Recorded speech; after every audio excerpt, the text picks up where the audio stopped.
Hello friends, welcome back to my channel. అందరూ ఎలా ఉండాలండి? నేనైతే చాలా బాగున్నాను. మీరు కూడా బాగుండాలని మనస్ఫూర్తిగా కోరుకుంటున్నాను ఫ్రెండ్స్.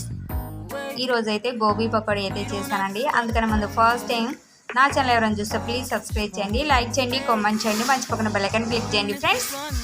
చూస్తున్న ప్రతి ఒక్కరు నాకు లైక్ ఇవ్వండి. ఇప్పటి వరకు నాకు సపోర్ట్ చేసిన ఫ్రెండ్స్ అందరికీ once again thank you so much అండి. ప్రతి ఒక్కరికి అందరూ ఎలా చేస్తారు అలాగే చేస్తానండి నేను కూడా. కాకపోతే దీనిలో కొంచెం జీడిపప్పు అయితే వేసాను టేస్టీ కోసం. పిల్లలు చాలా ఇష్టంగా తింటారు కదా అని. లాస్ట్కి వచ్చేసి కరివేపాకు అయితే ఫ్రై చేశాను, ఒక పచ్చిమిర్చి ఫ్రై చేశానండి, అంతేనండి.